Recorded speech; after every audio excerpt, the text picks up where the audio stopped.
ready to dive deep into Buddhist mind science with me today. Absolutely. We're going to be exploring a book by, some pretty heavy hitters. Yeah. Scholars like Thupten Jinpa and even the Dalai Lama himself. That's right. So it's kind of like ancient wisdom meets, modern understanding. Right. It's like getting a crash course in how Buddhists see the mind without having to, meditate on a mountaintop for years. Yeah, exactly. Which sounds pretty good to me. It's a good deal.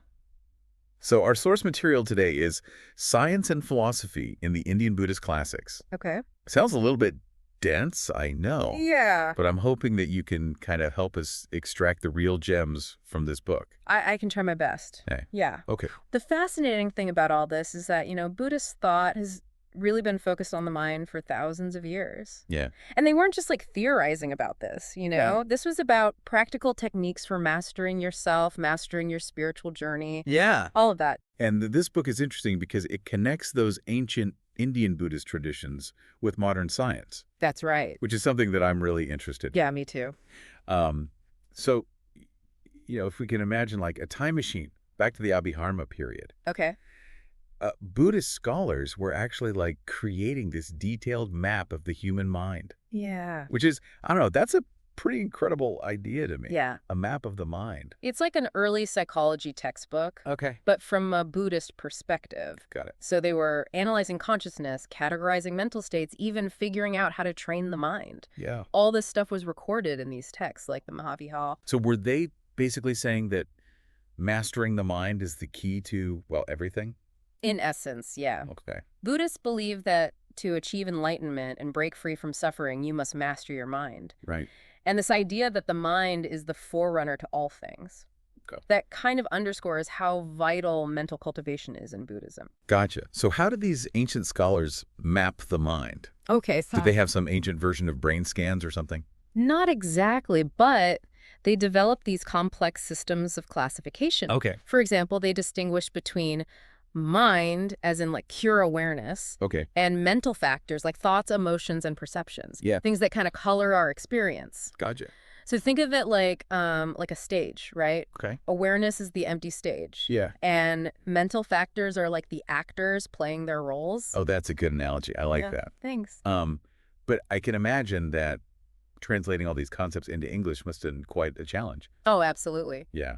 One tricky part was finding like equivalents for terms that describe how our mind is in constant flux. Okay. Buddhist texts use plurals like minds and consciousnesses Uh-huh. to represent these ever-changing mental moments. Okay. It's a concept that can sound odd in English, Yeah. but it reflects the dynamic nature of our minds. So instead of a static thing, Yeah. the mind is more like a flowing river Exactly. of mental events. Yeah. Each mental moment kind of leads to the next in this uninterrupted flow. Okay. Like a river shaped by its banks, our minds are shaped by the mental factors that arise within them. So this is all really fascinating, but it seems that Buddhism is about more than just personal enlightenment. That's right. I've heard the Dalai Lama talk about something called secular ethics. Yes. How does that fit in? So it raises an essential question. Okay. How can we use these insights about the mind to build a more ethical and compassionate world? Right. The Dalai Lama's idea of secular ethics kind of highlights these universal human values. Like what? Kindness, compassion, empathy Okay. as the bedrock of a just and harmonious society. So it's about recognizing our shared humanity as a basis for a more ethical world. Precisely. Okay. Ethics don't have to be tied to any one religion. Yeah. They can stem from our shared human experience and the desire for well-being. It makes sense. This is all incredibly insightful. But how does it actually translate into practical actions? Right. How do we apply these ideas to daily life? Well, that's where the real journey begins. Okay. Buddhist teachings offer a wealth of practices for Yeah. cultivating a more mindful and compassionate way of being, Okay. which we'll explore later. Okay. But first, let's dive into how Buddhists meticulously categorize different types of cognition, Okay. the ways we understand and interact with the world. So back to our map of the mind. Yes. Okay. Get ready, it gets intricate. Right, I'm ready. Buddhist thought differentiates between sensory and mental cognition. Okay. Valid and non-valid, conceptual and non-conceptual, Yeah. mistaken and unmistaken, reflexive and objective. And there's even more. Wow, okay. There's a whole seven-fold taxonomy of cognition. Whoa. Okay, let's break that down a bit. Okay. Starting with sensory versus mental cognition. Yeah. What's the difference? Sensory cognition is tied directly to our five senses: sight, hearing, smell, taste, touch. It is how we experience the physical world. Okay. Mental cognition goes beyond the senses. So things like... Things like memory, imagination, abstract thought, Okay. all of that. So seeing a beautiful flower is sensory, but remembering it later Yes. or imagining its scent is mental cognition. You got it. Okay. Then there's valid versus non-valid. Okay. Is our perception accurate or distorted? Yeah, things get a little tricky there. Yeah. We all know we sometimes see things that aren't really there. Right. Or misinterpret what we see. Exactly. Yeah. Buddhism explores how biases, emotions, and past experiences can warp our perceptions. Right. But also emphasizes that we can train our minds to see reality more clearly. That's good. That's reassuring. Yes. But you mentioned conceptual and non-conceptual cognition. Right. What's the difference there? This distinction is key. Okay. Non-conceptual cognition is like direct, immediate experience before we label or categorize anything. Conceptual cognition is when we apply concepts, labels, and categories to that experience. So before I even think tree, my initial perception of a tree is non-conceptual. Precisely. Okay. Then, almost instantly, your mind labels it tree based on your existing knowledge. Gotcha. That's conceptual cognition at work. Okay, I'm starting to see how these types of cognition influence how we see the world. Yeah. But how does Buddhism view reality itself? That leads us to the four seals of Buddhism. Okay. Its fundamental axioms: Mm-hmm. impermanence, suffering, emptiness, or no self, Okay. and nirvana as peace. Let's unpack those a bit. Okay. Impermanence seems pretty straightforward, right? Yeah. Everything changes, nothing stays the same. Exactly. Yeah. Buddhism emphasizes that change is woven into the fabric of reality. Yeah. Everything is in flux, constantly arising and passing away. And suffering, well, we all experience that, right? Yeah. Life isn't always a walk in the park. Right, but Buddhist teachings go deeper. They point out that suffering stems from our attachment to impermanent things. Okay. Clinging to things we can't hold on to leads to disappointment, frustration, and suffering. Yeah, like when you're attached to a specific outcome Yeah. and things don't go as planned, that's, a recipe for disappointment. Precisely. Yeah. The teaching on suffering isn't about pessimism, Okay. but understanding its root cause so we can find true, lasting happiness. So far, so good. Okay. But emptiness or no self, that's where things get a little mind-bending for me. It's complex, with different interpretations within Buddhism, Okay. but the core idea is that things lack independent existence. Okay. They exist only in relation to other things, Okay. and this applies to the self, too. Wait, are you saying there's no me? Well, That I don't really exist? not quite. It's not that there's no self at all, Okay. but that the self isn't a fixed, independent entity. Okay. It's a construct, a collection of ever-changing mental and physical processes. So more like a process than a thing. Yeah, exactly. Okay. And this idea of no self actually has parallels in modern physics. Oh, really? Yeah. Interesting. Where even seemingly solid objects are ultimately made up of interacting subatomic particles. Wow. So ancient Buddhist thought aligning with modern physics. It is. That's pretty incredible. And this concept of no self has profound implications for how we view ourselves and the world. Okay. It encourages us to let go of clinging to a fixed identity Right. and to recognize our interconnection with everything else. Okay. Lots to digest there. Yeah. Finally, there's nirvana as peace. All right. Is that the ultimate goal? Yeah. Reaching perfect peace. You could say that nirvana is often described as a state of liberation from suffering, Okay. perfect peace, tranquility, and freedom. But how do we get there? That's where the Four Noble Truths come in. Okay. They lay out the path to liberation, Okay. and it's all connected to the principle of causality. Cause and effect. Cause and effect, yeah. So understanding how our actions create results. Right. Then using that to make choices that lead to happiness and freedom. Exactly. Okay. Buddhist practice is rooted in understanding cause and effect. Right. It's about cultivating wholesome mental states and actions that lead to positive outcomes for ourselves and others. That makes a lot of sense. But how do we know which thoughts are reliable? Yeah. Which perceptions are accurate? That's where this idea of epistemic reliability comes in. Okay. Buddhist teachings differentiate between reliable and unreliable cognition. Okay. and highlight the importance of cultivating wisdom Okay. to counteract and eventually eliminate distorted thinking. So like building a mental filter to see through our biases and delusions. You could say that wisdom allows us to see things as they truly are, Yeah. without the distortion of preconceived ideas and emotional reactions. I like that. That sounds incredibly useful. Yeah. How do we cultivate wisdom? There are many practices, including mindfulness meditation, contemplation, and ethical conduct, which we'll explore later. For now, let's look at a fascinating metaphor Buddhism uses to describe the mind as a mirror. Okay, I'm curious about this mirror analogy. So imagine a perfectly clear mirror. Okay. Its natural state is to reflect things as they are, Right. without distortion. Okay. But if dust or dirt accumulates, the reflection becomes cloudy. So the mirror is our mind, Yes. and the dust and dirt are our mental afflictions. Precisely. Yeah. The Buddhist concept of the luminous clarity of mind Okay. suggests our minds are naturally pure and clear, like that mirror. Okay. But our afflictions, things like attachment, anger, and delusion, Yeah. obscure our perception. Like dust on the mirror. Like dust on the mirror, yeah. That's a powerful image. It is. So the goal is to clear away those afflictions. Yes. To reflect reality more accurately. Exactly. Yeah. Practices like mindfulness meditation help us become aware of these afflictions and gradually let go of them. So there's hope for us to clean our mental mirrors. There is. But you mentioned contrasting views on reflexive awareness. Right. So this is interesting. Some Buddhist schools, like those emphasizing reflexive awareness, believe consciousness can illuminate not only its objects, but also itself.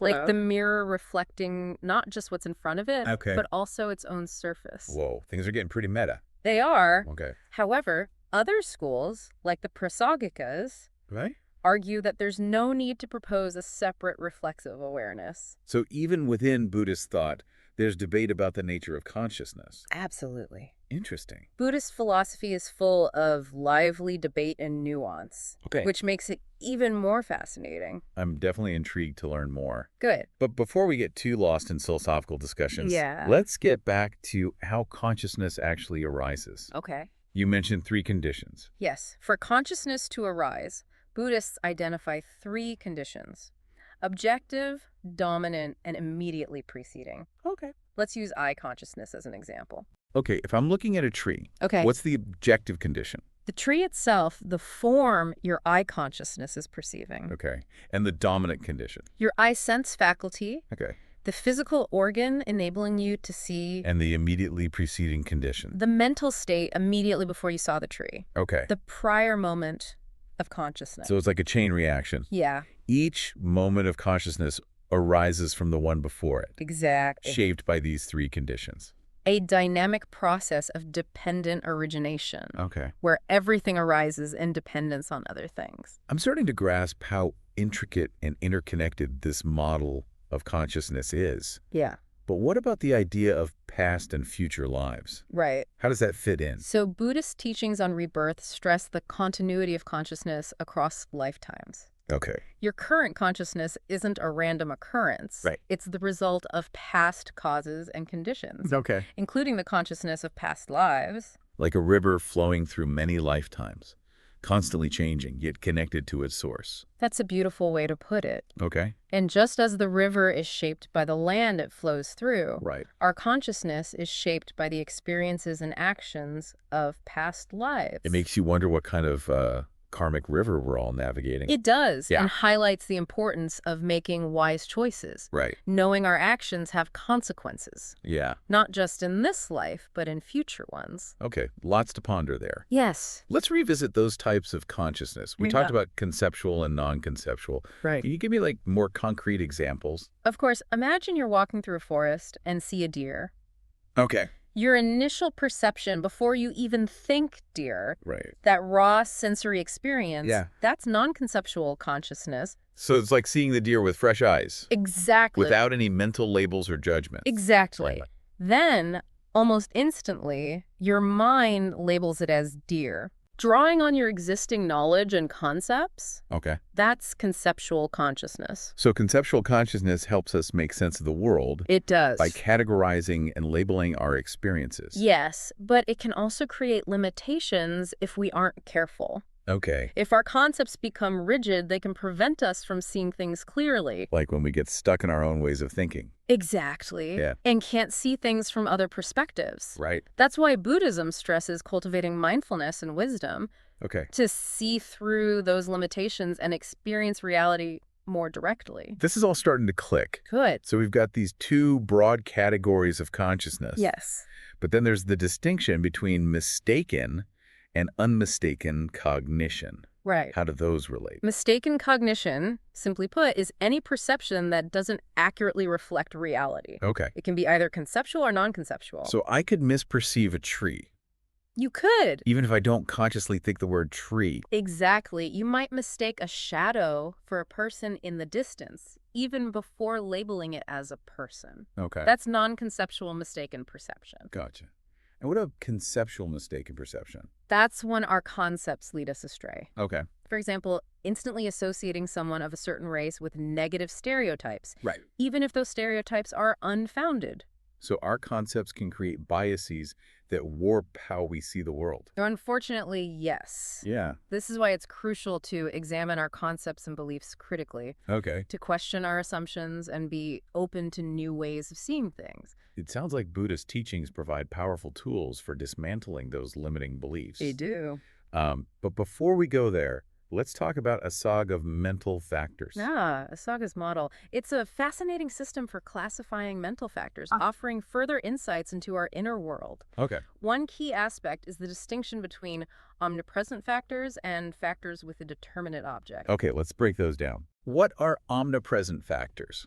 Omnipresent factors are mental states present in every moment of consciousness. Okay. Think of them as the background music of our minds, Okay. always playing beneath our thoughts and emotions. So no matter what I'm thinking or feeling, these omnipresent factors are always there. Exactly. Okay. They include things like feeling, perception, intention, attention, and contact. Okay. And what about factors with a determinate object? Those are mental factors that arise in response to a specific object. Okay. For example, seeing a delicious cake might trigger desire. Right. Or encountering a dangerous animal might trigger fear. So they're like actors coming and going on the stage, depending on the scene. That's a great way to visualize it. Okay. Asaga's model goes into great detail about specific factors and their functions. I have to admit, this is where my brain starts to feel a bit overloaded. I understand. Can we focus on a few of the most intriguing ones from his model? Of course, let's start with intention. Okay, intention. That sounds pretty fundamental. What role does it play? Intention acts like a mental magnet, Go. drawing us towards certain objects and experiences. Okay. It's the driving force behind our actions, Okay. both mental and physical. So if my intention is to learn about Buddhist mind science, Yeah, that's what motivates me to listen to this podcast and explore these ideas. exactly. Intention is a powerful force shaping our thoughts, words, and actions. Okay, that makes sense. What about resolution? Oh. How does that work in our minds? Resolution is the mind's ability to stay focused on its object, Okay. resisting distractions and maintaining a steady course. Okay. Think of it as an anchor grounding us amidst the storms of our thoughts and emotions. So when I'm trying to meditate and my mind wanders, Yeah. resolution is what helps me gently bring my attention back to my breath. Precisely. It's a mental muscle developed through practices like mindfulness meditation. So we have intention motivating us, Yes. and resolution keeping us focused. Yes. What about wisdom? What does that fit in? Wisdom is a central mental factor in Buddhism. Okay. It's the ability to see things clearly as they are, Okay. without the distortions of our biases and delusions. Sounds like a superpower, seeing through the illusions of the world. In a way, yes. Okay. Wisdom helps us discern truth from falsehood, Oh. beneficial from harmful. Okay. It's the key to making wise choices that lead to greater happiness and freedom. And Asaga specifically links wisdom to differentiating objects without conflation, That's right. eliminating doubt. Yeah, doubt can cloud our understanding and lead to indecision. Right. Wisdom provides clarity, Okay. dispelling doubt and allowing us to act with confidence. I can definitely see the value in that. Yeah. What about equanimity? Okay. I haven't touched on that one yet. Equanimity is a beautiful mental state. Okay. It's the ability to remain balanced and undisturbed amidst the ups and downs of life. Okay. Picture a still pond, Okay. remaining calm even when stones are thrown into it. So if something challenging happens, equanimity helps me stay calm and centered. Yes. Rather than getting swept away by emotions. Exactly. Okay. It's not about suppressing emotions or pretending we don't feel them. Okay. But rather about acknowledging them without letting them control us. That sounds incredibly helpful for navigating life's challenges. It is, and it's a quality we can cultivate through practices like mindfulness meditation. This is also fascinating. Yeah. But before we move on, Okay. you mentioned that Asaiga's model wasn't the only one for classifying mental factors. Right. Were there other viewpoints on how they worked? Absolutely. Buddhist thought is diverse, with various schools and traditions holding different views on the mind and mental factors. So there wasn't one unified Buddhist view of the mind? Not exactly. What? While most schools agreed on core principles, there were differences in emphasis and interpretation. That makes it even more interesting to explore. It does. I think we should probably take a break here. Sounds good. And then when we come back, we can pick up where we left off and delve into some of those contrasting viewpoints and some of the other fascinating aspects of Buddhist mind science. I'm looking forward to it. All right, we'll be right back. All right. I think I've caught my breath after that whirlwind tour of Buddhist concepts. Yeah. Ready to dive back into the depths of the mind. Absolutely. So we've been exploring this fascinating world of mental factors. Yes. These dynamic forces that shape our experience. Right. But now let's turn our attention to what Buddhism calls mental afflictions. Oh, yeah. These not-so-fun aspects of our minds. Right. That can, lead to suffering. Yeah. Mental afflictions, huh? Yeah. Sounds a bit ominous. It does. I was talking about negative emotions. Yes. Like anger, jealousy, that kind of thing. You hit the nail on the head. Okay. Buddhist teachings identify 10 root afflictions and 20 secondary afflictions. 10 root afflictions and 20 secondary ones. Yes. Wow. That's a lot of mental baggage. It is quite a bit. Can we unpack some of the most common ones? Sure. Maybe starting with something we can all relate to, like attachment. Attachment is a great place to start. Okay. We've all experienced that feeling of being fixated on something, Right. clinging to a particular outcome, Yeah. a possession, a relationship, or even just wishing things were different than they are. Right. It's like that feeling when you really want something to happen. Yeah. And you put all your hopes and dreams on it. Right. And then it doesn't work out the way you expected. Yeah. And it can be really painful. It can be very painful, exactly. Yeah. Attachment is a major source of suffering because it's rooted in this mistaken belief Okay. that happiness comes from external things, Okay. from possessing and controlling what's outside of ourselves. So the key is to realize that true happiness comes from within, Yes, rather than chasing after external things. precisely. Okay. Buddhist teachings emphasize that true happiness comes from cultivating inner peace, wisdom, and contentment, rather than from chasing fleeting pleasures or seeking validation from others. That makes sense. What about anger? Okay. That's another big one that can really wreak havoc in our lives. Anger is a powerful emotion Yeah. that arises when we feel threatened, frustrated, or wronged. Right. It can manifest in so many ways, Yeah. from irritability and resentment Right. to aggression, hostility, and even violence.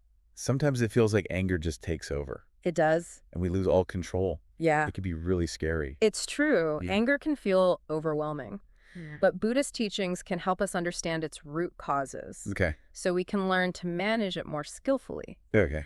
Often, anger stems from our attachment to things being a certain way. Right. When our expectations aren't met, Yeah. we react with anger and frustration. It's like when you're stuck in traffic Yes, and you start getting angry because you have no control over the situation. that's a perfect example. Yeah. So learning to let go of our rigid expectations and accept things as they are Right. can be a powerful antidote to anger. Of course, that's easier said than done. It is. It takes practice. Definitely. Acceptance is something I'm still working on. Me too. But I'm curious about another affliction. You mentioned pride. Okay. Isn't pride sometimes seen as a good thing? That's a great point. Pride can be tricky Okay. because it often disguises itself as a positive quality. Okay. But Buddhist teachings distinguish between healthy pride and unhealthy pride. Okay. I'm intrigued. What's the difference? Healthy pride is about recognizing our strengths and accomplishments Okay. without becoming arrogant or inflated. Okay. It's about acknowledging our worth and value Right. Yeah. without comparing ourselves to others. Okay. Unhealthy pride, on the other hand, is all about ego, Okay. comparing ourselves to others, putting ourselves above them, Right. seeking validation and recognition Okay. to boost our sense of self-importance. So it's the difference between feeling confident in yourself Yeah. and feeling superior to others. Exactly. Yep. Unhealthy pride leads to competitiveness, jealousy, and a sense of separation from others. Right. It creates barriers between us and prevents us from connecting authentically. That makes a lot of sense. Yeah. What about ignorance? Okay. How does that fit into the picture of mental afflictions? Ignorance is often considered the root of all the other afflictions. Yeah. It's a fundamental misunderstanding of the nature of reality, Okay. a blindness to the truth of impermanence, the interconnectedness of all things, Okay. and the illusory nature of the self. So it's like seeing the world through a distorted lens. Yes, Not realizing that our perception is flawed. precisely. Okay. Ignorance keeps us trapped in a cycle of craving, aversion, and delusion, Right. leading us to make choices that cause suffering for ourselves and others. Wow. I'm starting to understand how interconnected these mental afflictions are. They are very interconnected. But you mentioned 20 secondary afflictions too. Yes, and Can we touch on a few of those? of course. Just to kind of get a sense of what they're like? Sure, some of the secondary afflictions include rage, resentment, concealment, spite, jealousy, avarice, and pretense. Wow, that sounds like a recipe for a very unhappy mind. They can be quite destructive. Yeah. Rage is like anger amplified, Okay. often explosive, aggressive, and difficult to control. Okay. Resentment is like holding on to a grudge, Yeah. replaying past hurts over and over, Oh, yeah. feeling anger and bitterness. Okay. And concealment is like hiding our flaws and imperfections. Yes, Out of fear of judgment or rejection. exactly. And spite, Yeah. I'm guessing, is that desire to get back at someone? Yes. To make them suffer because they hurt us? You got it. Okay. Spite is a very destructive emotion that leads to a cycle of revenge and retaliation, Right. keeps us trapped in negativity, Yeah. and prevents us from healing and moving forward. Okay, things are getting pretty dark here. They are a bit heavy. Yeah. What about jealousy and avarice? How do those play out as mental afflictions? Jealousy is that painful feeling of envy. Okay. When we see others with something we desire, Right. whether it's possessions, relationships, talents, or success, Right. it can lead to resentment, bitterness, and a sense of inadequacy. Okay. And avarice, or greed, is that insatiable desire for more, Okay. always wanting more possession, more wealth, more power, even at the expense of others. It sounds like these secondary afflictions are kind of variations on the themes of the root afflictions. Yes. All stemming from that fundamental misunderstanding of reality that we call ignorance. Exactly. They're all interconnected and they feed off each other, creating this vicious cycle of suffering. But here's the good news, right? Yes. Buddhist teachings offer a path to freedom from these afflictions. They do. Okay, so it's not about magically erasing them, Right. but rather about understanding them, Yes. transforming them, Yes. and ultimately cultivating their antidote. Okay, so I'm definitely ready to hear about that path to freedom. Okay. How do we actually break free from these mental patterns Okay. that cause us so much suffering? It's a gradual process Good. of cultivating wisdom, compassion, and mindfulness. Okay. A key insight in Buddhist teachings Yeah.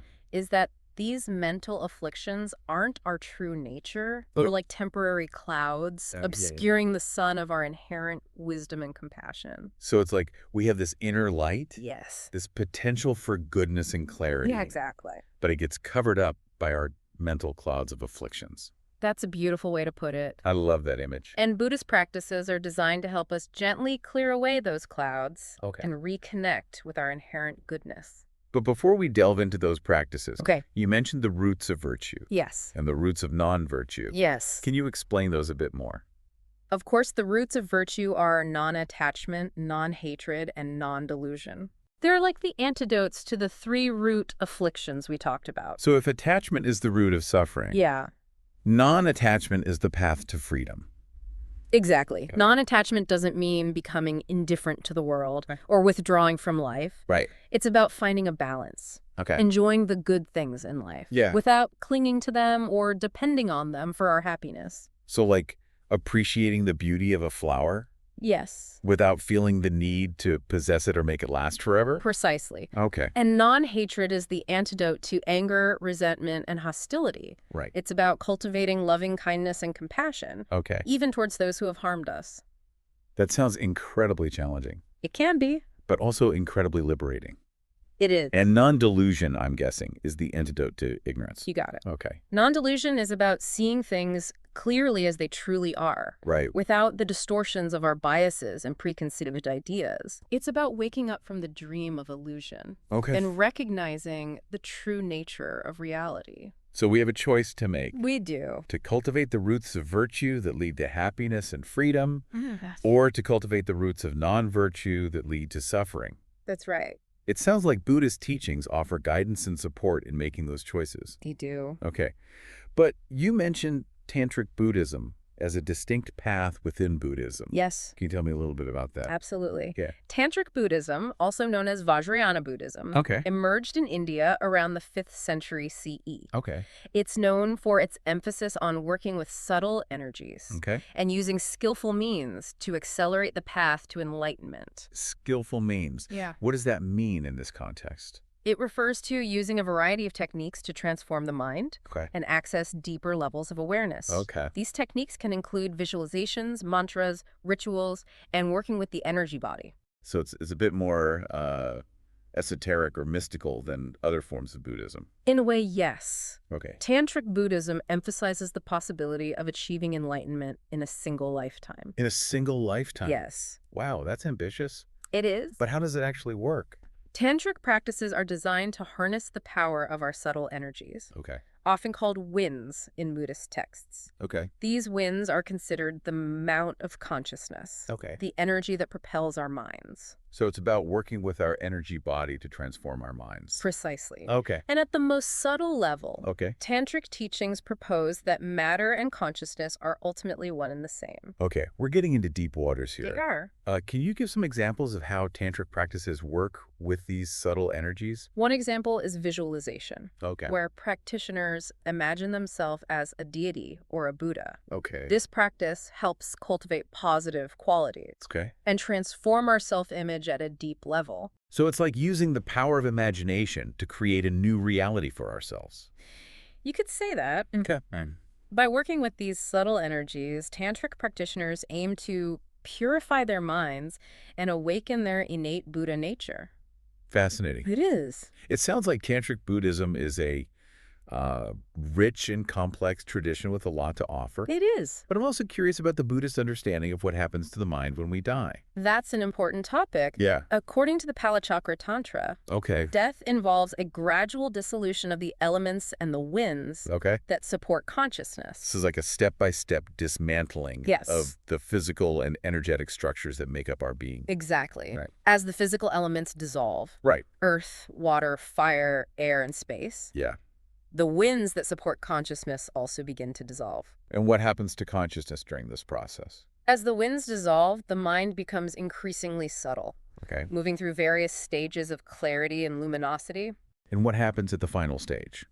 Tantric teachings describe a flash of pure awareness at the moment of death, known as the clear light of death. It's said to be a glimpse of our true nature, free from the limitations of our physical body and our ego. Wow. So even in death, there's a potential for awakening. Precisely. Tantric practitioners train to recognize and maintain awareness during this clear light state. That sounds like an extremely advanced practice. It is. But what happens after the clear light of death? Okay. Does consciousness just disappear? No, Buddhist teachings on rebirth propose that consciousness continues. Taking on a new form based on our past karma. The actions and intentions we've accumulated throughout our lives. So it's like a seed that's planted in the ground. It dies. But then it sprouts anew in a different form. That's a great analogy. The clear light of death is like that moment between the death of the seed and the sprouting of a new plant. This really challenges our Western understanding of death. It does. It's both fascinating and a little bit frightening. It's certainly a profound and thought-provoking concept. My mind is definitely swirling with new ideas and perspectives. I can imagine. I think I need a moment to process all this. Take all the time you need. These teachings are deep and require careful contemplation. After that, deep dive into the world of mental afflictions and tantric practices. I'm ready to kind of shift gears a bit.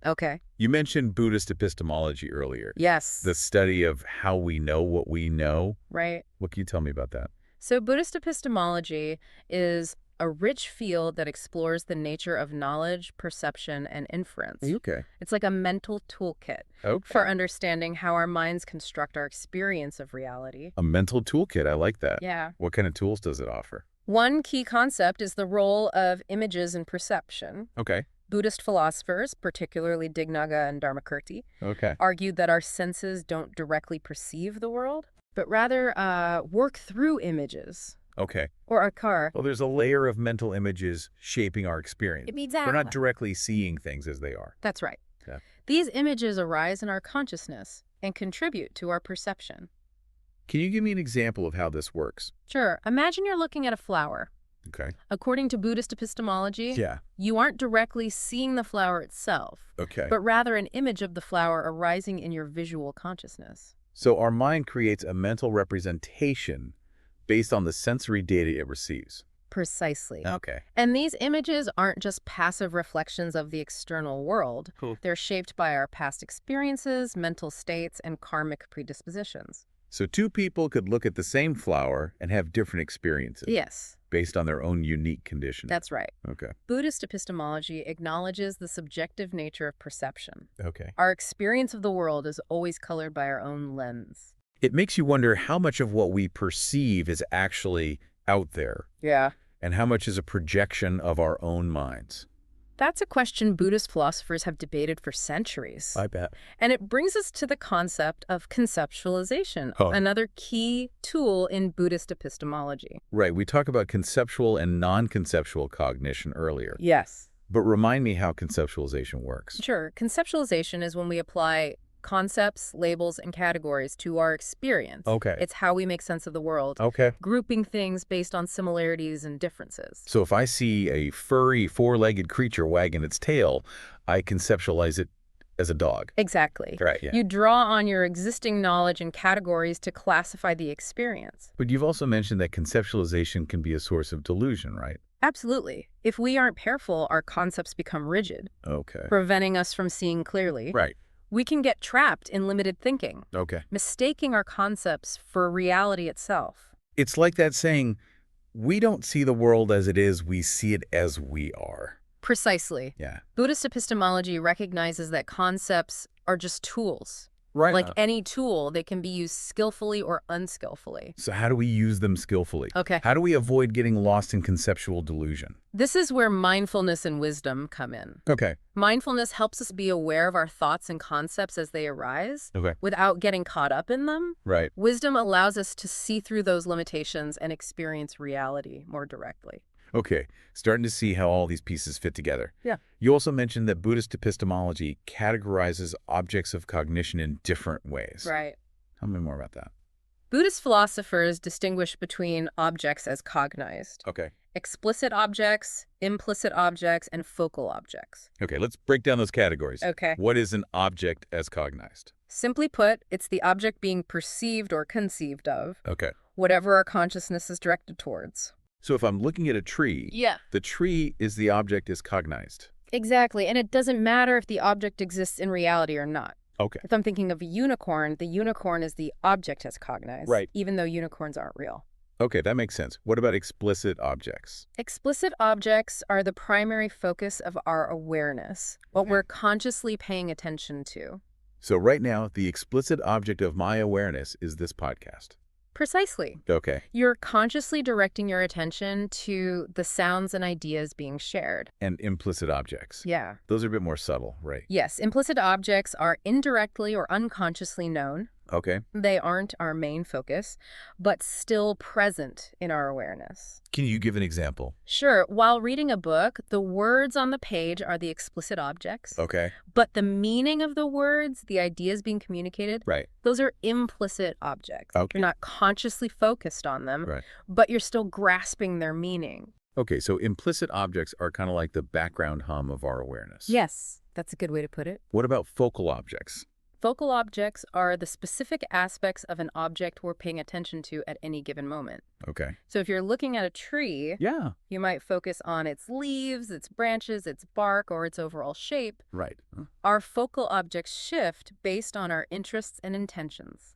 Fascinating how Buddhist epistemology offers such a nuanced way of understanding the relationship between our minds and the objects of our perception. It is. You mentioned earlier that some Buddhist schools debated whether sensory perception involved images at all. You're right.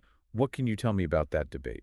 It's a great example of the diversity of thought within Buddhism. Okay. The Vibhakas, a particular school, argued that consciousness directly apprehends objects without the need for images. So they'd say we see the actual tree. Yes. Not a mental representation of it. Exactly. Okay. They believed our senses connect directly with the external world. No intermediary needed. But other schools disagreed. Yes. Schools like the Sautrantikas argued that perception is always mediated by images. So this debate gets into the very nature of consciousness. It does. Whether it's directly linked to the world or operates through mental representations. Precisely. And this has implications for how we understand the reliability of our perceptions and the possibility of liberation. Wow. That's a lot to think about. It is. Can we shift gears to something a little more practical? Sure. You mentioned a sevenfold taxonomy of cognition. Yes. Can you tell me more about that? Of course, the sevenfold taxonomy classifies different types of mental activity. Okay. It includes doubt, correct assumption, indeterminate perception, direct perception, inferential understanding, subsequent cognition, and distorted cognition. Wow, that's quite a list. It is. Maybe we can focus on a few of the most important ones. Okay, let's start with doubt. Okay. It's something we all experience. That feeling of uncertainty, indecision, not knowing what to believe or do. Doubt can be paralyzing sometimes. It can. But I've also heard it can be a good thing. Right. How so? Doubt can be helpful when it motivates us to investigate, to question our assumptions, and seek deeper understanding. So it can be a catalyst for growth and learning? Exactly. Okay. But it becomes harmful when it paralyzes us, Okay. preventing us from taking action or making decisions. It's a delicate balance. It is. Yeah. Buddhist teachings encourage us to acknowledge our doubts, to investigate them, and ultimately move beyond them through wisdom. Makes sense. What about inferential cognition? Inferential cognition is our ability to draw conclusions based on reasoning and evidence. Okay. It's how we connect the dots and understand relationships between things. So if I see smoke rising from a mountain, I can infer there's a fire. Exactly. You're using your knowledge of cause and effect to draw a conclusion. Buddhist teachings actually identify 3 types of inferential cognition. Oh. Tell me more. There's inference based on empirical fact, like scientific observation. Then there's inference based on popular convention, relying on shared cultural knowledge and language. So if someone says the sun is shining, I can infer it's daytime. You can. Even if I can't see the sun myself. Precisely. You're relying on shared linguistic conventions. And finally, there's inference based on trustworthy testimony. Relying on the knowledge of others we consider wise or authoritative. Like trusting the Buddha's teachings based on his enlightenment and compassion. Exactly. Okay. Buddhist teachings emphasize relying on trustworthy sources of knowledge, particularly the Buddha's teachings and the wisdom of realized masters. Okay, I'm seeing how inferential cognition is crucial for understanding the world. It is. What about subsequent cognition? What is that? Subsequent cognition refers to the mental activity that follows and sustains a previous cognition. It's like the echo of a thought or perception. How our minds continue processing information even after the initial stimulus is gone. So if I see a beautiful sunset, the memory of it might linger. It might. Bringing up feelings of awe even after the sun is set. Exactly. Subsequent cognition creates a sense of continuity in our experience, linking the present to the past. It sounds like all these different types of cognition work together to shape our experience. And they do. You also mentioned the idea of inferential proof earlier. Yes. What is that exactly? Inferential proof is using logic and reasoning to establish the truth of a claim. It's like building a case. Presenting evidence and arguments that support the claim while refuting any counter-argument. Like a lawyer presenting evidence in court. Precisely. Buddhist philosophers developed sophisticated systems of logic to establish the truth of their teachings. Can you give me an example? Sure. Think of the Buddhist teaching of impermanence, the idea that everything is constantly changing. They'd use inferential proof to demonstrate this by pointing to evidence from our everyday experience. Like the fact that our bodies are constantly changing. Exactly. We're born, we age, we die. They might also point to the changing seasons, the tides, the birth and death of stars. Right. All pointing to the truth of impermanence. Okay, I can see how they'd build a strong case. Yeah. But what about people who disagree? Right. How would they address those objections? They'd use logic and reasoning to address objections. Okay. Showing flaws in their arguments and presenting counter-arguments. So it's like a mental debate. It is. Going back and forth. Yeah. Using logic and evidence to arrive at a deeper understanding. Exactly. Buddhist teachings emphasize the importance of critical thinking, questioning our assumptions, and being open to new perspectives. It sounds like Buddhist epistemology offers a powerful way to navigate questions of knowledge and belief. It does. But before we wrap up, let's come back to practical application. Okay. We've talked about types of cognition, cultivating wisdom and mindfulness. Right. But how do we actually put these teachings into practice? That's a great question, and it brings us to the heart of Buddhist practice, meditation. Ah, yes, meditation. We've touched on it briefly. We have. But I'd love to hear more. There are many different types of meditation in Buddhism, each designed to cultivate particular qualities of mind. Can you share a few examples? Of course, one of the most fundamental is mindfulness meditation, also known as vipassana. That's the one where you focus on the breath. Yes. And observe thoughts and feelings without judgment. Exactly. Mindfulness meditation is a powerful tool for cultivating awareness, clarity, and equanimity. Okay. It helps us become more present, let go of distractions, and observe our experience with openness and acceptance. So mindfulness meditation is like a foundation for other Buddhist practices. You could say that it develops the mental stability and clarity essential for deeper insights.